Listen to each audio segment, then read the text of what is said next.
अब हम लोग फिजिकल प्रॉपर्टी देखी हमने, केमिकल प्रॉपर्टी देखी, ठीक है। अब हम लोग मैकेनिकल प्रॉपर्टी देखेंगे, ये बहुत ही इंपॉर्टेंट प्रॉपर्टी है, ठीक है। इसमें अब हम देखेंगे हार्डनेस, ठीक। हार्डनेस, इसको हम लोग बोलेंगे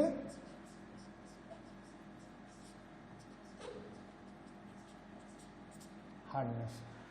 हार्डनेस क्या चीज होती है? Ability of material to resist penetration और स्क्रैचिंग। तो हार्डनेस जो है एक सरफेस प्रॉपर्टी है, ठीक है, एक सरफेस प्रॉपर्टी। इस सरफेस की क्या प्रॉपर्टी है? जैसे हम एक चाबी लेते हैं, चाबी को अगर हम कार की बॉडी पे रगड़ेंगे तो क्या होता है? उसका पेंट उखड़ जाएगा। आप ट्राई करिएगा, ठीक है।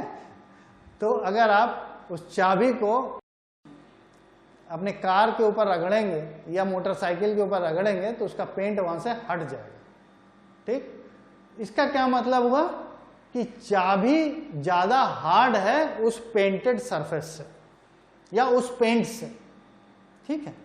उसी चाबी को अगर हम डायमंड के ऊपर रगड़ेंगे तो डायमंड के ऊपर स्क्रैच नहीं आएगा।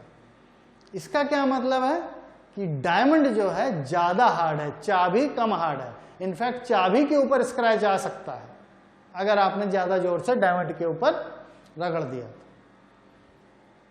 तो जिसके ऊपर स्क्रैच आता है वो कम हार्ड है उन दोनों मटेरियल में। तो यही हार्डनेस की प्रॉपर्टी है, सरफेस प्रॉपर्टी है, ठीक है, सतह की प्रॉपर्टी है वो, ठीक है।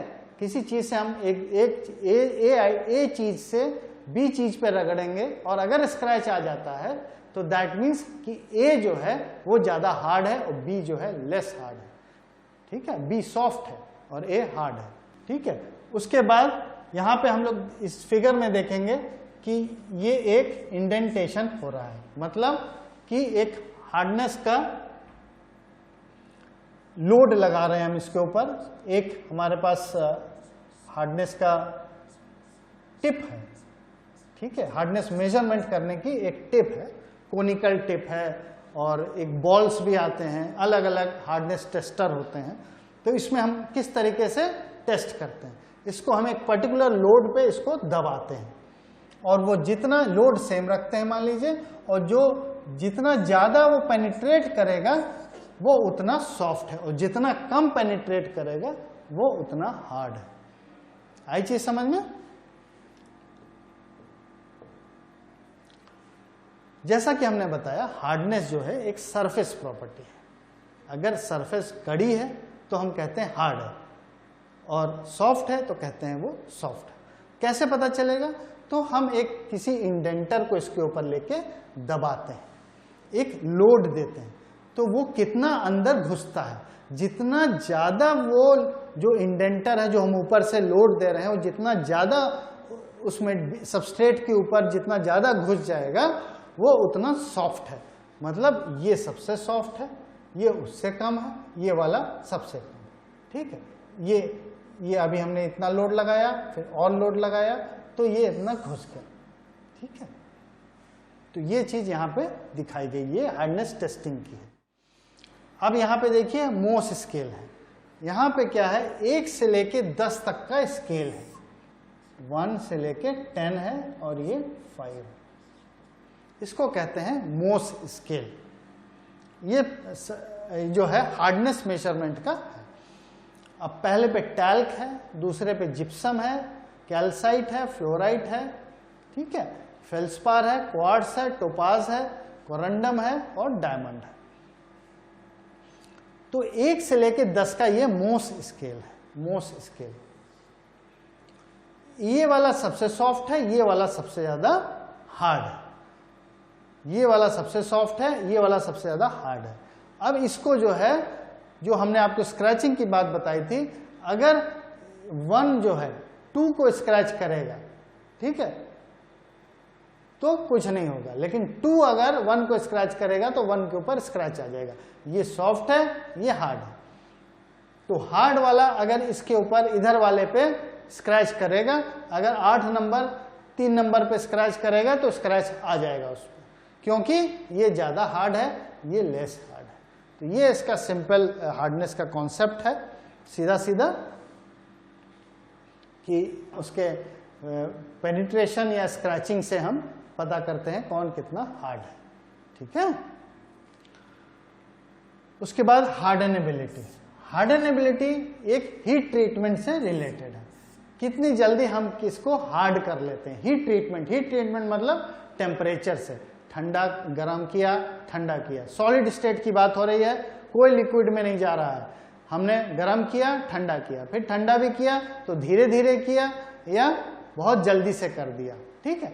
तो आप देखिए स्टील में हम लोग आगे देखेंगे कि अगर स्टील को हम जल्दी से गर्म करके खूब एक गर्म किया, एक टेम्परेचर पे ले गए, थोड़ी देर रखा और जल्दी से उसको ठंडा कर दिया, मान लीजिए पानी में डाल दिया। आपने देखा होगा लोहार को सड़क पे, कभी आपने ऑब्जर्व किया हो, तो वो जल्दी से गर्म करता है और उसको पीटता पाटता है गर्म करके और उसको पानी में डाल देता है। तो होता क्या है कि जब पानी में मतलब फास्ट कूलिंग है, पानी में डाला स्प्लैट कूलिंग है, बहुत फास्ट कूलिंग है, जब पानी में डालने से उसकी जो हार्डनेस बहुत बढ़ जाती है। ठीक है। तो वही जो उसी चीज को हम लोग हार्डनेबिलिटी बोलते हैं, वो हम लोग धीरे धीरे अभी आगे पढ़ेंगे। अभी के लिए कॉन्सेप्ट के लिए इतना है। ठीक है। उसके बाद टफनेस। टफनेस वो प्रॉपर्टी होती है कि किसी चीज को तोड़ने के लिए, किसी चीज को हम तोड़ रहे हैं, तोड़ने में हमने कितनी एनर्जी उसमें लगाई है, फ्रैक्चर करने के लिए कितनी एनर्जी लगाई है। ठीक है। पूरा हमने टफनेस का मतलब है कि किसी चीज को, कोई मेटल का कंपोनेंट है वो टूट गया, तो टूटने में कितनी एनर्जी लगी है उसको हम उसको टफनेस बोलते हैं। ठीक है। Property of a material where it can absorb before the actual fracture, पूरा फ्रैक्चर होने में कितनी एनर्जी लगी है। जब कोई चीज टूटती है तो वो क्या करती है, एनर्जी एब्जॉर्ब करती है। मान लीजिए कार का क्रैश होता है तो किसी चीज से भिड़ती है, वो भिड़ती है तो उसको एनर्जी मिलती है, वो एनर्जी मिलती है और वो एनर्जी जो है आपके कार को डिस्ट्रॉय करती है। ठीक है। तो ये टफनेस है। उसके बाद स्ट्रेंथ। स्ट्रेंथ मतलब कि हम किसी चीज को खींच रहे हैं, मान लीजिए इसको हम इधर खींच रहे हैं, इधर लोड लगा रहे हैं, तो लोड लगा लगा के वो कितनी देर सह सकती है, कितना स्ट्रेंथ है। कुछ मटेरियल है जो इतना बड़ा फैल जाएगा, वो लंबा हो गया, मतलब यहां से लेके इतनी इसकी लेंथ बढ़ गई। ठीक है। और यहीं पे कोई दूसरा मटेरियल है जो इतना नहीं फैला, ये इलोंगेट हो गया, फैल गया, वो दूसरा नहीं फैला। ठीक है। अगर वो नहीं फैला तो इसका मतलब कि वो ज्यादा उसमें स्ट्रेंथ है, और जो ज्यादा फैल गया, जो ज्यादा लंबा हो गया, खिंच गया, उसकी स्ट्रेंथ कम है। ठीक है। तो ये इसको आप इस तरीके से समझ सकते हैं।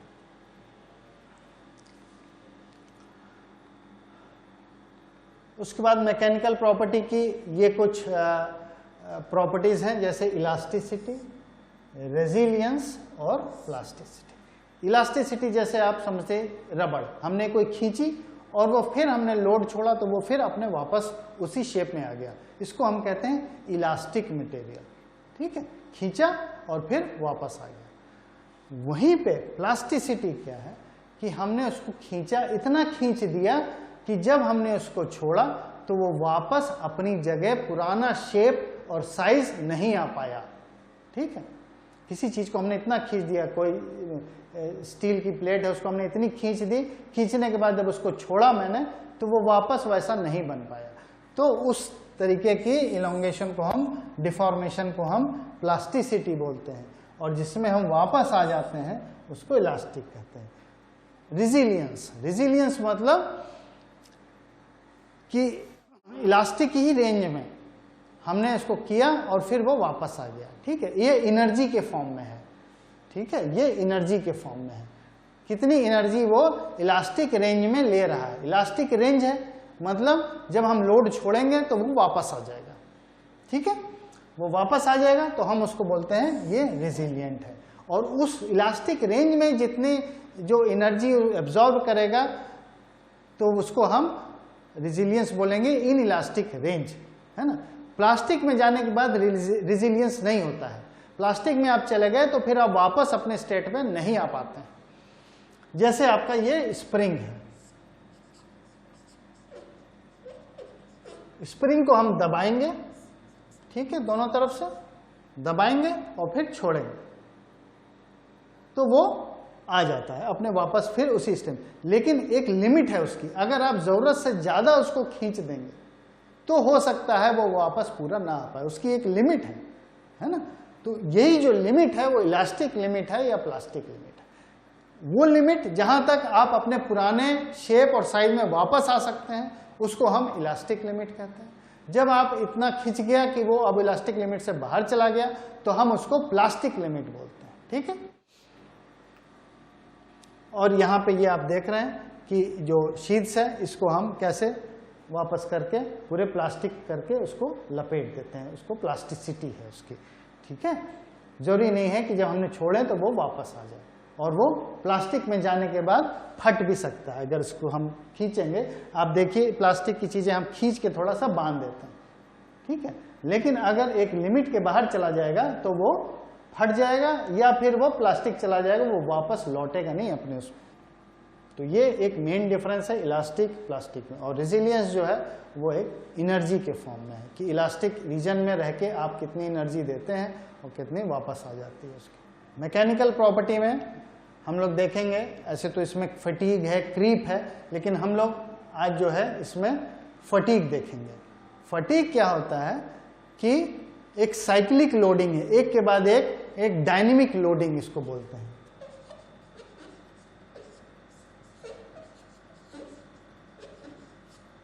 Dynamic loading. अभी तक क्या हम देख रहे थे कि एक कंपोनेंट है उसको हम ऐसे खींच रहे हैं, इस तरीके की लोडिंग को हम कहते हैं स्टैटिक लोडिंग, ठीक, एक खींच रहे हैं। लेकिन डायनेमिक लोडिंग मतलब कभी ज्यादा कभी कम। अगर आप इस ग्राफ को देखिए, ठीक है, तो ये 0 है, ये प्लस है, ये माइनस है, तो यहां गया ये पूरा टेंसाइल है, ये गया नीचे, ये पूरा कॉम्प्रेसिव है, ये पूरा टेंसाइल। टेंसाइल मतलब खींच रहे हैं, कॉम्प्रेसिव मतलब दबा रहे हैं आप, ठीक है, खींच रहे हैं या दबा रहे हैं।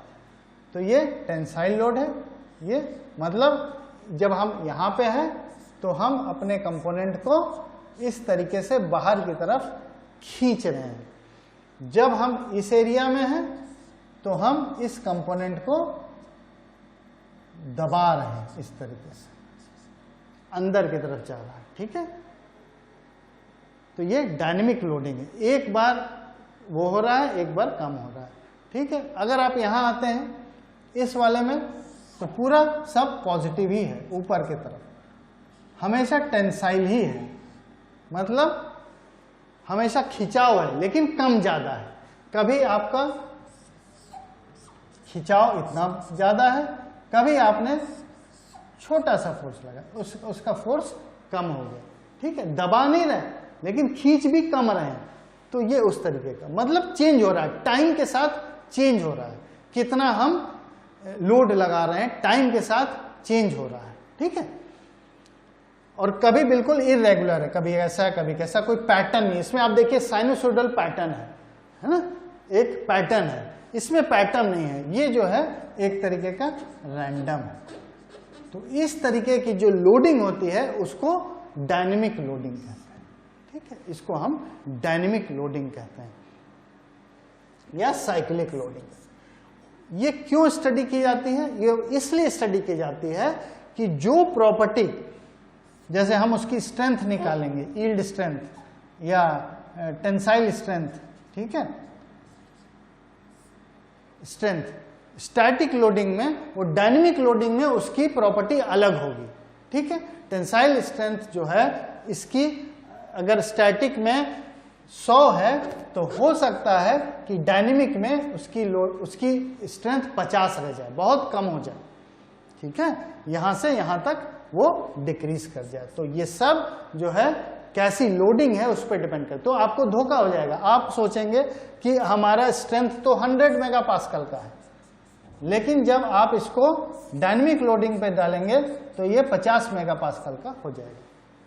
इसीलिए इसको कहते हैं कि स्ट्रेंथ ऑफ द मटेरियल जो है,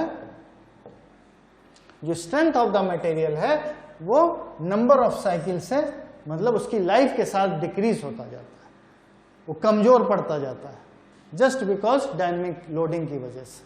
ठीक है, तो ये स्टैटिक लोडिंग से अलग है, ये डायनेमिक लोडिंग है। जो कंपोनेंट इस तरीके की फोर्सेस को, लोड को एक्सपीरियंस करते हैं, जैसे आपका हवाई जहाज, साइकिल ले लीजिए आप, साइकिल में डायनेमिक लोडिंग है, कभी गड्ढा है, कभी चढ़ाई है, कभी आपको जर्क लगता है। ठीक है, तो आप देखिए उसमें शॉकर्स लगे रहते हैं, वो ऊपर नीचे उसको आपको जर्क कम देते हैं, लेकिन मटेरियल जर्क लेता है। तो उस तरीके से जब वो जर्क लेता है तो उसका बिहेवियर जो है स्टैटिक तरीके से नहीं होता है, इस तरीके से उसकी लोडिंग होती है। तो उसको आपको उतना डिजाइन करके, उतना ज्यादा करके बनाना पड़ेगा। ठीक है, तो ये चीज है कि इसकी जो, इसमें एक SN कर्व भी होता है, ये होता है नंबर ऑफ साइकिल,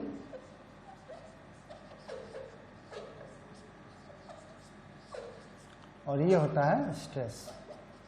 तो ये जो स्ट्रेस है लाइफ के साथ इस तरीके से कम हो जाता है। मतलब आपने अगर उसको मान लीजिए 50,000 साइकिल दे दी, 50,000 बार उसको आप ऊपर नीचे कर चुके, तो हो सकता है जो स्ट्रेंथ उसकी लाइफ शुरू होने के पहले थी वो अब ना रह जाए। तो अब आप उसको उतना ज्यादा स्ट्रेस नहीं दे पाएंगे, अब वो इतना ही स्ट्रेस ले पाएगा, इसके बाद वो फेल हो जाएगा। तो इसमें ध्यान रखने वाली बात है कि जो फैटीग में होता है, फैटीग लोडिंग में जैसे जैसे लाइफ बढ़ती जाती है, मतलब उसकी उम्र होती जाती है उस कंपोनेंट की, उसका जो लोड लेने की जो ताकत होती है वो कम होने लगती है। ठीक है, हमने कहा था कि हम लोग इस पे बात करेंगे, ब्रिटलनेस, मैलिबिलिटी और डक्टिलिटी। ये बहुत सिंपल चीजें हैं। इसमें आप देखिए ब्रिटलनेस, ब्रिटलनेस मतलब कैसे वो टूट जाता है। टूट जाता है मतलब कोई आपको सिग्नल नहीं देता, अचानक टूट जाता है, गिरेगा टूट जाएगा, जर्क लगेगा टूट जाएगा। वैसे जो डक्टाइल मटेरियल होता है वो आपको सिग्नल देता है, आप खींचते हैं, उस पर खिंचाव आता है, धीरे धीरे उस पर नेकिंग होती है, हम आपको देखेंगे आगे के लेक्चर में, लेकिन ये अचानक सा टूट जाता है। तो इस तरीके की प्रॉपर्टी को हम ब्रिटलनेस बोलते हैं, ब्रिटल है वो। ठीक है, the ability of material to fracture on receiving shock और ब्लो, जरा सा उसमें झटका लगता है वो टूट जाता है। मैलेबिलिटी, मैलेबिलिटी मतलब हम उसको पीट पीट के, शीट वर्किंग, पीट पीट के हथौड़े से एक नया शेप दे देते हैं उसको। ठीक है, हमने इसको पीट पीट के पतला सा ये बना दिया, इसको हम मैलेबिलिटी बोलते हैं। Ability of a material to be hammered into thin sheet, कोई मोटी सी चीज है उसको हमने हैमर से हथौड़ा मार मार के पतला कर दिया। आप देखिए पुराने शहरों में, पुराने इलाकों में जाइए तो वो एक चादरों से बक्से बनाते हैं और ये बनाते हैं, आप उसको ध्यान से देखो तो वो एक लकड़ी के हैमर से उसको पीटते रहते हैं। ठीक है, उसके बाद डक्टिलिटी, डक्टिलिटी मतलब किसी चीज को हम कैसे खींच के तार जैसा बना दें, खींचते जाएं और वो एक मोटा सा, अगर इतना बड़ा है हमारे पास कोई बिलेट, ठीक है, सर्कुलर, इसको हम एक पतला वायर में बना दें। कैसे होगा, इसको हम एक यहाँ पे गरम करेंगे, ये डाई है हमारा, आप यहाँ देखिए ये डाई है, टंगस्टन कार्बाइड की डाई है। ठीक है, और ये कॉपर वायर है फॉर एग्जाम्पल। ये गरम अवस्था में भी कर सकते हैं, ठंडे में भी। तो हॉट ड्राइंग कहते हैं, हॉट ड्राइंग, हॉट ड्राइंग मतलब जब गरम करके हम इसको खींचते हैं, और दूसरा है कोल्ड ड्राइंग। ठीक है, मतलब ठंडी अवस्था में इसको खींचते हैं। ठीक है, हॉट ड्राइंग, कोल्ड ड्राइंग। तो जब हम इसको खींचेंगे तो ये मोटे से पतला हो रहा है, और ये शेप जो यहाँ पे शेप है डाई का, जो फाइनल शेप है, वो शेप उसको मिलेगा बाहर। तो इस तरीके से कि इस प्रॉपर्टी को हम कहते हैं ductility, ability of a material to drawn into the wires. अब ये है क्रीप। Creep property. जैसा कि हमने बताया था फटीग में कि क्या हो रहा था वहां पे कि एक साइक्लिक लोड आ रहा था, डायनेमिक लोड आ रहा था, और उससे जो है लाइफ के साथ उसकी स्ट्रेंथ कम होती जा रही थी। ठीक है, जो हम मान लीजिए 100 मेगापास्कल सोच रहे थे, वो तब की है जब वो स्टैटिक लोडिंग है, मतलब एक कांस्टेंट लोड लगा हुआ है उस पर। ठीक है, लगाया और हमने देख लिया क्या है। लेकिन ये अगर अल्टरनेटिंग साइक्लिक लोड है तो उसकी हो सकता है 50 रह जाए। अब नई चीज आई है क्रीप। नई क्या है, ये भी एक फिनोमेना है जैसे फटीग है। नई मतलब हम लोग के लेक्चर में नई आई। ये क्या है कि किसी मटेरियल को एक पर्टिकुलर लोड पे हमने लटका दिया है और टेम्परेचर और टाइम, ठीक है, इसका एज के साथ, मतलब कोई चीज लोडेड है, बहुत दिनों तक लोडेड है, ठीक है, तब भी उसकी प्रॉपर्टी वो नहीं होगी जो स्टैटिक लोडिंग में होती है, जो एक बार लोड किया और हमने देख लिया। बहुत दिनों मतलब मान लीजिए साल भर, एक साल भर एक लोड उस पर लटका रहा, ठीक है, तो वो अलग तरीके से बिहेव करेगा। मान लीजिए आपने लोड लगाया है और वो कम लोड लगाया है, वो लोड उतना ले सकता है, लेकिन चूंकि ये बहुत सालों तक लगा रहा तो वो यील्ड कर जाएगा, मतलब उसमें स्ट्रेन आ जाएगा, मतलब वो खींच जाएगा, जो कि उसको खींचना नहीं चाहिए था, लेकिन वो खींच जाएगा क्योंकि बहुत दिनों तक वो लोड लगा रहा। ठीक है, और अगर उसमें टेम्परेचर भी आ जाता, अगर हम उसकी तापमान भी बढ़ा देते हैं, टेम्परेचर बढ़ा देते हैं, तो भी वो उसमें जल्दी से उसकी प्रॉपर्टी खराब हो जाएगी। तो इस तरीके का क्रीप बिहेवियर, इसको यहाँ पे समझाने के लिए बताया गया, हालांकि इससे कोई लेना देना नहीं है इसका, ये सिर्फ समझाने के लिए है कि कोई चीज ऐसे थी, वो टाइम के साथ धीरे धीरे बाद में वो टहनी जो है इस तरीके की हो गई, है ना। वो लोड लगा था, ये लोड अगर हम यहाँ पे लगा देते और लगा के उतार लेते तो उसको टहनी को कुछ नहीं होता, लेकिन वो जो है 8 AM से 6 PM तक एक टाइम है जो कि इतनी जल्दी नहीं होता है। कई मान लीजिए 1 साल तक या 6 महीने तक वो लटका रहे तो आप धीरे धीरे देखोगे कि वो नीचे आ गया है, और थोड़ी देर के लिए लगाते तो वो नीचे नहीं आता, वो लोड कम है, लेकिन चूंकि टाइम और टेम्परेचर मिलके उसने उसकी प्रॉपर्टी खराब कर दी। आपने सब डिजाइन के हिसाब से किया था, ये चीज हमारी इतनी लोड ले सकती है, लेकिन वो अब लोड नहीं ले पा रहा है। क्यों? क्योंकि ये इतने ज्यादा 1 साल तक आपने लटका दिया उस लोड को, है ना, और धीरे धीरे टेम्परेचर भी बढ़ गया। तो हम लोग देखेंगे कैसे होता है, टेम्परेचर से कैसे ग्रेन की स्लाइडिंग होती है, और वो कैसे उसमें इलोंगेशन आता है, और वो कैसे स्ट्रेन आता है, ये सब चीज, ठीक है। तो ability of a material to yield below the yield stress, ये बहुत इंपॉर्टेंट है। मतलब यील्ड स्ट्रेस के नीचे आप अभी well with in the range है ना। मान लीजिए 100 मेगापास्कल है उसका यील्ड स्ट्रेस, और आपने 80 में ही लगाया है, 80 मेगापास्कल पे ही है, और ये तो आप सोचोगे कि ये तो सेफ है, इसमें कोई प्रॉब्लम नहीं है, लेकिन जब वो बहुत दिनों तक रहेगा वो लोड, तो वो इसमें में ही यील्ड कर जाएगा, ठीक है। Long period of time and temperature is called the creep.